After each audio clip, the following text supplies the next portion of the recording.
Welcome back to the Donkey Vote Political Podcast for another interview. And today we are honored to be joined by the leader of the opposition in the Senate, Senator Birmingham. Senator Birmingham, thank you for joining us today. Hey guys, it's great to be with you. Just before we start our questions for our audience out there who may not know a lot about yourself, could you give us a little brief description of yourself just for the audience to gauge and learn a little bit more about you before we get started with the questions? Sure thing. Well, look, I am a senator for South Australia, the Shadow Minister for Foreign Affairs, and as you said, the leader of the opposition in the Senate. I have served now 16 and a half years in the Senate, a time that has whizzed on by, representing the great state of South Australia, but also am somebody who is a very proud dad of a couple of young girls who are 13 and 11, and plenty of things to juggle on my plate between a young family and a very busy professional life that has seen me serve in government across portfolios as Minister for Finance, Minister for Trade, and Minister for Education. Great. So I do realize we are a bit squeezed for time, so we'll get right on into our questions. So my first question to you, Simon, is how was your high school and university life? And do you have any memorable moments? High school for me at Gawler High School, sort of on the fringes between Adelaide's northern suburbs and the semi-rural districts north of Adelaide, was a real melting pot experience. Gawler was a community that sort of brought in some rural kids, some kids from some quite socio-disadvantaged areas of the northern suburbs, as well as lots of migrant families, Italian and Vietnamese and Greek waves of migrants, who formed many of the market garden areas close to that region. So it provided a real composite experience of what modern Australia looked like, and the variety of different challenges that people faced. There weren't huge numbers from my school who went on to uni. And look, my uni experience was a mixed one of finding my love of politics, engaging and starting to work while I was at uni, and getting a bit distracted from academic studies, probably more so than I should have at that stage, but which I went back and tried to fix up and remedy alongside my working life later on. So you say that you really started to get into politics while you were at uni, and you didn't really have that much interest in it during high school? Certainly my political interest probably sparked late in high school. I was finishing high school at the time of Paul Keating's so-called recession we had to have, as well as in South Australia, the big state bank collapse. And so there were Labor governments, state and federal, long-serving, and economic disaster happening around us. And so that, I guess, sparked an interest and also led me into to the Liberal side of politics and the economic reform policies of the era. John Hewson's fight back policy, which was to reform the tax system, to introduce a GST, drew my interest as somebody interested in economic policy into Liberal politics. Ultimately, of course, that was wildly electorally unsuccessful for John Hewson, but the policies themselves proved to be the basis of what the Howard government delivered in the years that followed. Yeah, and we all know about that John Hewson saga with Mike Willesee and that entire interview. So yeah. I think we have talked a bit about it on the podcast before. So if anyone is interested in that, probably go back to our Richard Reardon interview where we talked a little bit about it. But yeah, I think a lot of people within your generation, Simon, really started to get involved in politics around that Keating, Hewson sort of era. You know, as you did say, there was a pretty big recession, and it did spark a lot of interest at home, especially since a lot of families were struggling at the time. With interest rates being astronomically high. And people talk about interest rates being really high at this point in time. Back then it was 12, 13, 14%. And it's incomparable to what it was. And the interest rates now are incomparable to what it was back then in the early 90s. Look, that's right. In many ways, I was amongst the last generation of school leavers to also face really significant unemployment queues and challenges. Since coming out of that recession, since really the election of the Howard government and the reforms that were put in place, Australia has essentially had 30 plus years of uninterrupted economic growth. If you take out the impact of COVID, which was a completely different impact on our economy than what we'd seen before, we have seen strong growth, and relatively low unemployment. So we were part of a generation that saw big, long unemployment queues, a real recession, high unemployment, and had to think long and hard about how we seized the job opportunities of the day, and also were motivated in that sense to be thinking about those big economic reform questions that were necessary to help to lift productivity and competitiveness across the Australian economy. Yeah, for sure. So we'll now move on to our second question. Tobias. Yes, my question is, in your teenage years, Simon, you won two awards, the Lion Club Youth of the Year Award and the Australia Day Young Citizen Award for your hometown. Do, do you talk about how you received these awards and what sort of initiatives you have undertook in your capacity as a local resident in your hometown? Thanks, Tobias. Well, I spoke a little bit before about the nature of Gawler, where I was growing up as a semi-rural town on the outskirts of Adelaide's northern suburbs, and it still had a sense of sort of country taste and flair about it as I was growing up, and a real opportunity to get involved in the community and to be active. And so for me, that was being involved or active in different ways in sporting clubs. I was no great athlete or sportsman, but making sure that whether it was playing or behind the scenes, you were helping and playing constructive roles. Similarly, in terms of being active in local community activities, in public speaking, in school debating, and seizing all of the different opportunities that were really there to participate. And I think it was really that mix of participation that was recognised through especially the Lions Youth of the Year, where I was grateful to be chosen for South Australia, Northern Territory, and to have the opportunity to represent my state nationally, and to do so with that mix of public speaking, debating, interests in the world around me, as well as my local community, and how that was also demonstrated through a range of other areas of community engagement. And if there's a bit of advice there for people, it really is to follow your interests, but seize those opportunities, be they political interests or any other type of interest. Seize the opportunity to be active, to engage, because that will ensure that you get to meet more people, develop your skills, and also live a more fulfilled life. And would you say as well your community, I guess, activism when you were a young teenager has helped you a lot in your political career, in a sense, and connecting with people in that sort of way in politics is really, really important, not only to better engage yourself with the community's issues and problems, but also to help yourself get re-elected and get more well-known within the community. I definitely, in terms of early engagement in community and working with people of different ages across different backgrounds, really does help in terms of then being able in politics to relate and connect to people. One of the great joys of being and serving and working in politics is the opportunity to meet people across a whole range of different backgrounds, and to hear and learn from them to inform your thinking, the policies you take forward, how you develop them to help our country. But in helping our country, you are seeking to help individuals get ahead, be it in their businesses, in creating business opportunities, or in a whole range of other ways to really give the best possible opportunity for people to thrive and to succeed. And do you still visit Gawler a lot? And I know you probably don't live in Gawler anymore now, seeing as you're senator, probably more metropolitan based. But do you still visit Gawler a lot and still talk to a lot of the residents and neighbours that you had back when you were growing up? Look, my folks still live in Gawler, so I do have cause to get back there and to catch up with them and to stay connected with the community.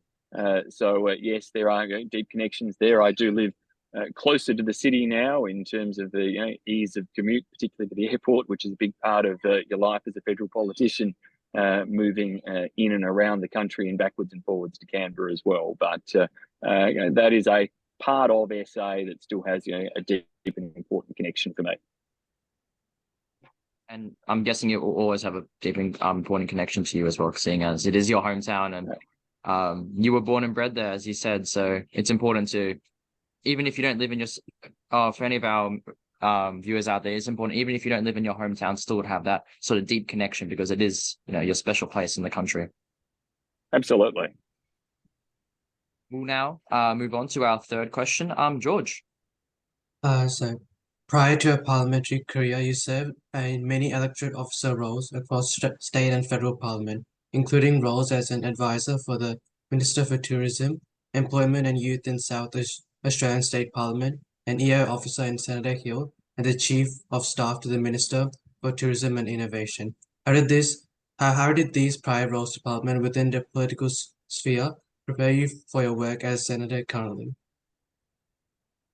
So as I referenced before, during those late high school years and university years, that my interest in politics was growing, and I was lucky to be given opportunities to do some part-time work at uni in Trish Worth, the then federal member for Adelaide's office, and in Robert Hill, who is and remains one of my great mentors, a long-serving former senator, a former Senate leader, and to walk in Robert's footsteps is a great honour for me. And he provided great opportunities for me early on and significant advice through to this day. But those roles, and then taking on more significant roles as a senior advisor and chief of staff at a relatively young age to state government ministers, were important opportunities to better understand the workings of government, the development of policy, as well as to build real skills and expertise in those industries. And I made sure that after some time working in those portfolios around tourism and trade, that I seized the opportunities to go and work in industry as well, to work in the hotel and hospitality sector, to work in the wine industry, one of South Australia's most significant export industries, and to develop and understand those skills and to understand the business and commercial challenges that many different businesses who I worked with and represented faced. And all of that helped to ensure that when it came to me having the opportunity to enter Parliament and then ultimately to serve in government as a minister, that I was better placed in terms of understanding how government worked and government systems and processes and policy development approaches, but also how industries and business and the community generally needed government to engage, particularly in those industries that were and remain so crucial to the state that I have the honour of representing. And what's interesting there as well is, as you said, you did serve as an EO officer and as a chief of staff to the Minister for Trade, and you ended up becoming the Minister for Trade under the Morrison government, not 2-3 years back now. So that's an interesting timeline there. And I'm guessing a lot of the work you did as an EO officer for the Minister for Trade did help you a lot as your career expanded and you became the Minister for Trade. So I guess you learned a lot of lessons there from, working closely with the Minister for Trade and seeing what you could do better in your capacity as the Minister. Yeah, certainly my work in trade and tourism, both within government and then also in those industry sectors of the wine industry and tourism and hospitality sector more broadly, all of that, provided policy, understanding and skills that were beneficial, as well as, of course, building the different contacts and relationships. Many people will spend much of their life working in particular industry sectors. Some will move from one to another, and there's no right or wrong path between that. But certainly what struck me when I moved into the trade and tourism portfolio as Australia's minister in the Morrison government there was that many of the contacts that I'd established still had currency. Many had gone on to even bigger roles themselves, and that provided a great opportunity for me to be able to hit the ground running in terms of reaching out across the industry, demonstrate my knowledge, but also reach out to people who could ensure that I was getting the best and most current of advice and information to help make the right decisions. Yeah. And if we now move on to our next question, this does relate a lot to what we were previously talking about with your roles and capacity within the tourism sector. So, Simon, you worked sparsely in many tourist industries prior to entering Parliament, including roles as the National Public Affairs Manager for the Australian Hotels Association and a director of the Winemakers Federation of Australia. How did these roles prior to Parliament help you fulfil your obligations as the Minister for Trade and Tourism in the last governmental term? So, look, they certainly were essential pillars in terms of coming to government with a good understanding, not just of government, but of industry, business, and job creation for Australians. And that is ultimately what it all boils down to, in giving people the opportunities to get ahead, is understanding for those who are in a position to be able to start their own business, grow their business, or invest in businesses, how you create the right environment for them. But you're doing that also so that they are creating jobs and opportunities for other Australians and the chance for them to get ahead. And having an understanding of trade environments, of business challenges, of the way in which government policy and the tax system, the industrial relations system, in a whole range of other policy settings interact with business decisions and employment decisions really is critical to then help ensure you are creating the most positive and beneficial environment for Australians to be able to have those jobs created and to get ahead. And were a lot of the people and groups that you're working with as previously, as you said, in the Australian Hotel Association and the Winemakers Federation of Australia, would you say a lot of the people that you were working with when you were in those fields were very similar to the people that you were working with as the Minister for Trade and Tourism? Like, you had pretty close bonds and connections that you already built up previously in your previous careers before entering Parliament as well? Look, certainly, I said, overlaps of individuals, understanding of the industries and also their structures and their organisational and representational structures as well. All of that was beneficial to know who to go to get advice, analysis, information to help inform our policy settings. As a minister, you are constantly being fed advice and analysis by your department, recommendations and options for policies you want to pursue. But you also have a responsibility to go and test those back with your constituencies in those industry sectors, with other businesses, with industry stakeholders, and to make sure that those consultations and engagement with the communities you're representing is actually thorough to get the best policy outcomes, not just to take the advice of a well-meaning public service recommendation, but to ensure that that is strengthened as much as possible through your own knowledge and engagement and the input of those industries that you're there to serve. Yeah, and as you said, it's a great accreditation and a great compliment as well that you worked a lot in those sort of industries in tourism and trade before becoming the Minister for Tourism and Trade. Because as you did say, you do get fed a lot of information from public servants, and sometimes it is good to have your own personal opinion and your own sort of experience within those roles and within that sort of sector before becoming a minister, as you have a different perspective compared to those within the public sector and other advisors around you. Look, critical in that sense, critical to make sure that we are taking those opportunities to engage and to understand as much as possible. And look, it was a challenging time, but also a great time to be Trade and Tourism Minister. I sort of had a pre-COVID period where we were able to seal trade deals and see them come in with Indonesia across Southeast Asia to begin the negotiations on the UK agreement, to try to pursue discussions with India, which ultimately saw a deal successfully implemented there, to get a new digital economy agreement with Singapore. We did lots, but then of course we also faced the COVID period, which was some of the most challenging times for trade and tourism businesses, and where we really needed to get down to basics about how we helped them through it. And that included basic things like how we got freight out of Australia at a time when most air services were actually shut down, and we had to really get practical. And the experience and the knowledge of industry was crucial to be able to stand up mechanisms that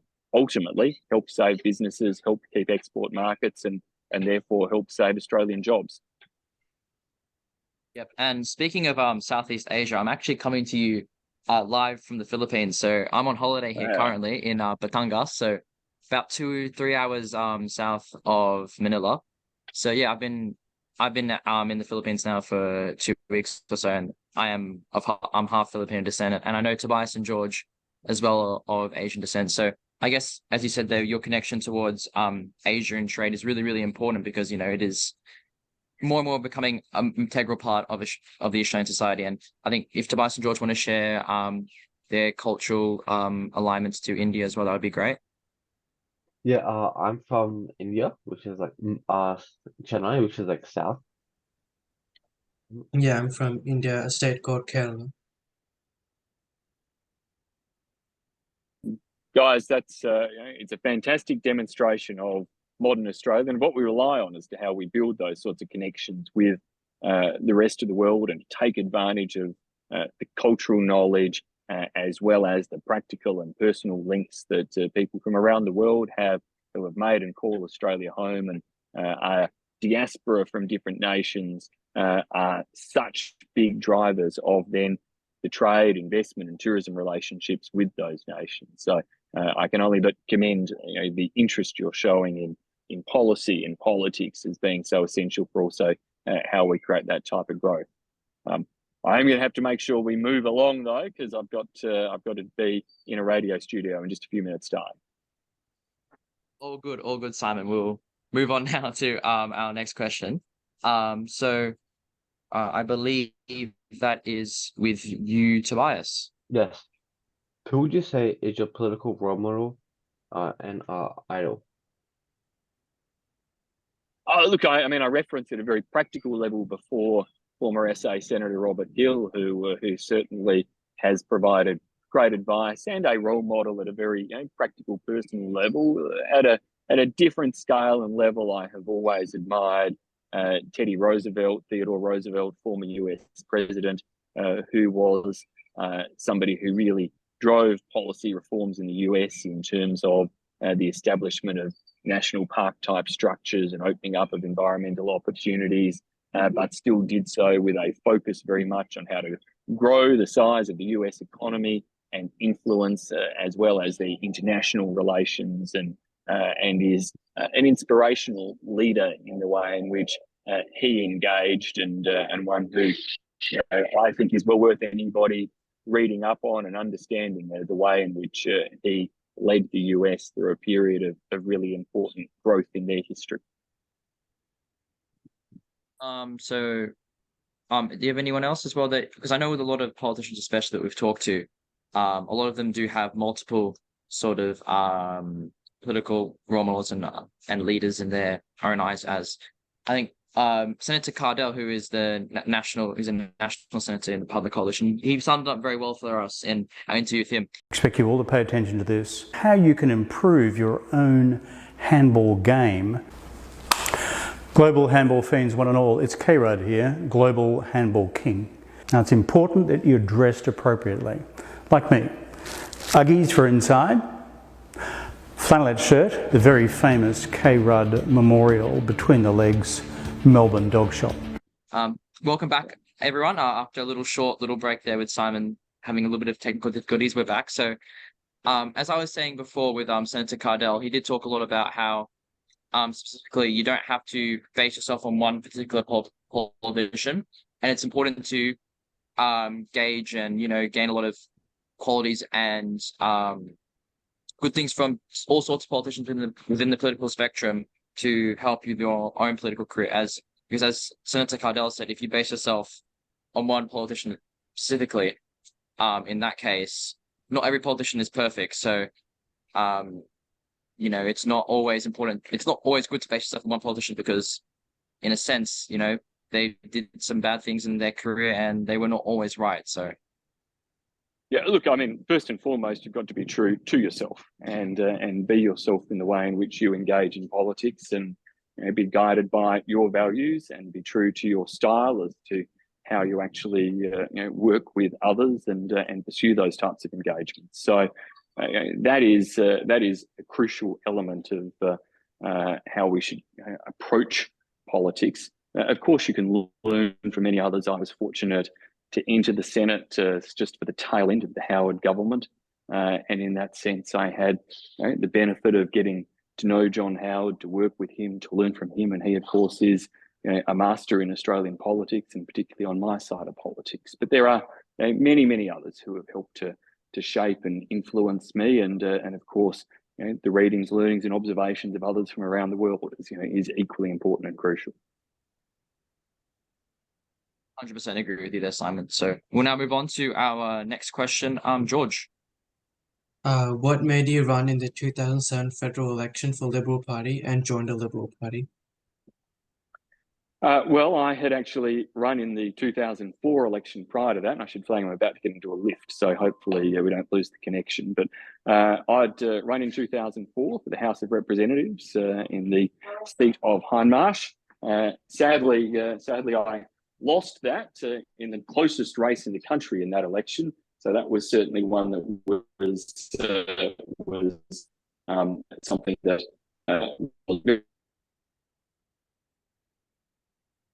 character building for me, but also in community engagement. But as I said before, I had been drawn to and come to understand the importance of politics in my young years. I'd been drawn to the Liberal Party in different ways as well, due to the policy values of the party, but also the challenges the country faced at that stage. And so for me, the opportunity to run for Parliament was a way of putting my interests into action and putting those interests into action through a real and genuine commitment to hopefully making Australia a stronger and better place. And I think in general, that's what a lot of politicians have come to politics for, to make Australia a better and stronger place for all. And as a Senator Simon, I would say you've done a very, very good job with your last 17 years now in Parliament. So we really appreciate the work you've done all across the spectrum, all across the ministerial roles, and your capacity to make Australia a better place for all. And I'm sure a lot of our viewers hopefully agree with our sentiment. Thank you, guys. Well, that's very kind. Now, as you can probably see, I've relocated. I'm just in the waiting area of the 6PR radio studios in Perth, and they're going to call me in any minute now. So I do need to again congratulate you guys on all that you're doing, and wrap things up as quick as we can, please. Yeah, we'll now move on to our final question. So, finally, what's one piece of advice you'd give to students in 2024 now who are probably starting school today, actually, especially those who are in university or high school? Yeah, absolutely. Look, it is to be engaged, to actually be active and to do things in whatever sphere of interest that may be. Now, if you're watching this podcast, it's fairly likely you've got political interests, in which case, look at how you can put them into practice in terms of joining political parties or being active in reporting on politics or commenting on politics or doing the types of things that you guys are through your podcast and providing innovative opportunities. And but if it is in other spheres of interest, then equally find ways to be engaged in our community and society, because that is the way that our society is stronger, but also it is what will open doors for you. I've always found that it's those contacts and those people I've got to know over the years that have helped one step after another. And it's amazing, people like Scott Morrison or Malcolm Turnbull, whose governments I served in, I had met and known both of them in different ways before any of us, they or me, were in Parliament. And that is a function of having been active in lots of different things earlier in my life. And then, of course, you're able to reflect and connect in different ways because of those lifetime opportunities. Yeah, 100% agree with that sort of advice. So for all those listening out there, if you are interested in politics, the best way, as Simon did say, is to join a political party and get involved in the political movement within any sort of political party, whether, you join the Labor Party, the Liberals, Nationals, all the Greens in a sense. It's always important to be politically engaged and to be part of the political sphere and make sure that you can influence policy and make Australia a better place for all. So, yeah. And I do realize now, Simon, that, we are running out of time and you do need to hurry off to your next interview, I'm guessing, with radio station there in Perth. So we do really appreciate you spending some time with us. 40 minutes with us is a great... 40 minutes with you is probably some of the best 40 minutes in our lives. So we do really appreciate you coming on the podcast, and talking to us and spending some time with us and engaging in politics with the youth with us, because all of us are around 18 years old. So we're just probably going to be voting in our first ever Right. federal election next year. So it's really important for people our age to be engaged and talking to politicians like yourself. Absolutely. Well, thanks, guys. Good luck with all that you're doing. Appreciate it.